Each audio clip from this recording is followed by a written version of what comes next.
Okay, out here the next day, and what I did with these autumn olive bushes, I just mowed right over them with the disc mower.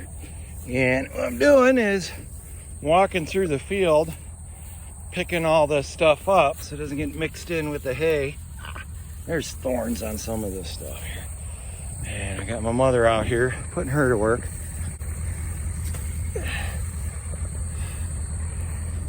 We got a pretty good amount.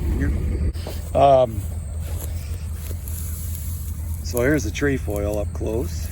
Starting to dry pretty nice. Again, just a very close relative of alfalfa. Kind of my preferred forage. Leaf to stem ratio is unsurpassed, really. For the most part, we got this field cleaned up pretty decent.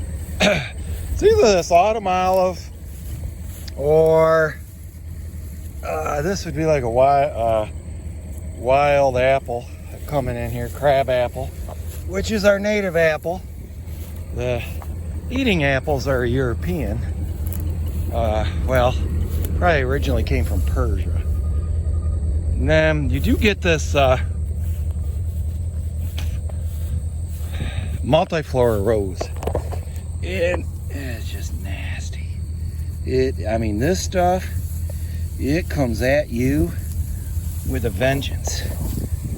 And this multiflora rose, I think, possibly could have came over along with the autumn olive and was propagated, touted good for shelter belts back after the Dust Bowl era, which really didn't occur in this part of the country, but and it was supposed to be good food habitat, provide cover for small game species, rabbits, pheasant. But man, it's nasty crap. It's everywhere, and I really blame this autumn olive for the lack now of all these hedgerows, fence rows where you used to go pick black raspberries and blackberries. Everywhere, this autumn olive aggressively competes with that. So is that multiflora rose, bush honeysuckle. There's a bunch of other stuff. We used to be able to go out as kids and pick buckets of berries. Now you can't at all. And this autumn olive, autumn olive's so good at competing. Out here in a grass field, thick sod, that stuff's able to self-seed out here. Produces prolific berries. Prolific berry producer. And birds love it. And the berry's quite edible. I'll take a blueberry picking scoop and I'll pick and freeze a couple gallons a winter. Freezes really good.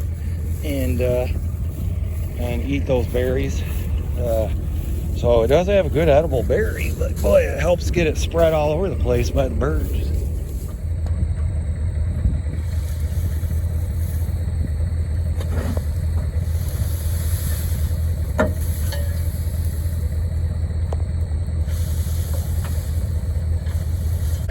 So next day,